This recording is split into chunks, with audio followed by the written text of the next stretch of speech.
Assalamualaikum warahmatullahi wabarakatuh. Selamat pagi anak-anak. Apa kabarnya hari ini?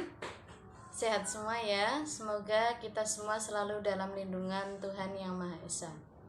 Nah, sebelum memulai pembelajaran, marilah kita berdoa bersama-sama terlebih dahulu. Bismillahirrahmanirrahim.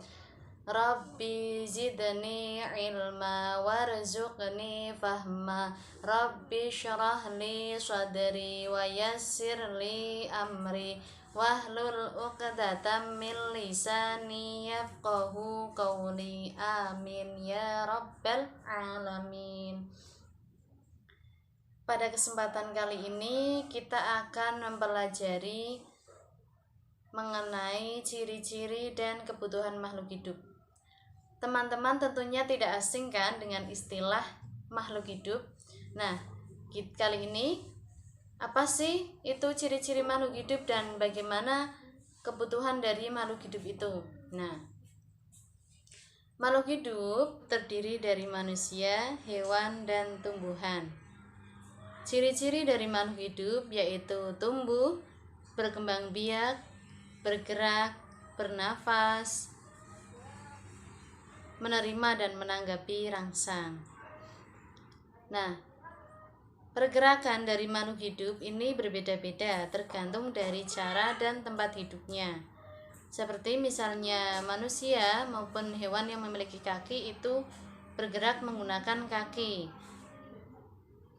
Nah, kalau kupu-kupu atau burung itu bergerak dengan sayapnya. Gerak ini dibagi menjadi dua, yaitu gerak aktif dan gerak pasif.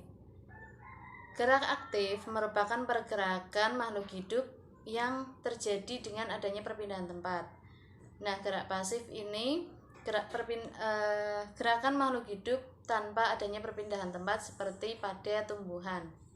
Nah, selanjutnya yaitu berkembang biak. Makhluk hidup seperti hewan dan manusia ini berkembang biak dengan melahirkan. Nah, hewan berkembang biak dengan melahirkan ataupun bertelur. Kalau tumbuhan ini berkembang biak ada dua, secara alami dan buatan. Kalau secara alami ini bisa dengan biji ataupun tunas. Nah, kalau secara buatan ini bisa dengan cangkok, okulasi maupun stek. Nah, kemudian menerima dan menanggapi rangsang. Nah, ini kalau manusia itu menanggapi rangsang dengan alat indera. Kalau tumbuhan itu menanggapi rangsang dari sinar matahari, maupun ada juga tumbuhan yang menanggapi rangsangan sentuhan, seperti contohnya pada tumbuhan putri malu. Nah, itu kalau disentuh itu daunnya akan melingkup seperti itu ya. Daunnya melingkup, itu bukti adanya rangsangan pada tumbuhan. Nah, kemudian kebutuhan makhluk hidup. Ini kebutuhan makhluk hidup itu ada bernapas, berarti udara ya, udara, terus sinar matahari, terus air, kemudian bagaimana cara kita untuk memelihara terhadap makhluk hidup lain seperti hewan maupun tumbuhan. Nah, ini kalau misalnya pada tumbuhan ini kita bisa dengan cara misalnya melakukan pembersihan rumput-rumput liar yang mengganggu tanaman itu.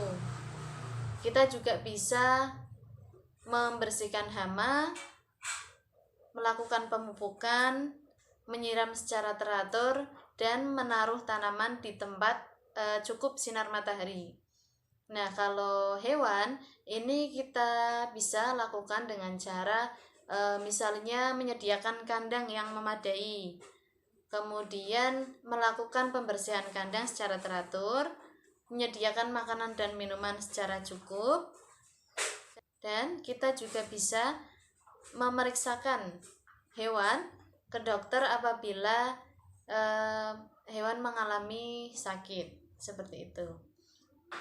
Nah, itu tadi materi biologi kali ini kita telah membahas mengenai ciri-ciri, kebutuhan, dan bagaimana cara pemeliharaan terhadap makhluk hidup. Nah, selaku sesama makhluk hidup, alangkah baiknya kita juga saling menyayangi terhadap makhluk hidup yang lain, sesama makhluk ciptaan Tuhan Yang Maha Esa.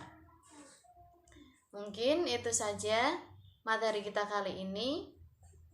Kurang lebihnya Ibu cukupkan sekian. Terima kasih. Wassalamualaikum warahmatullahi wabarakatuh.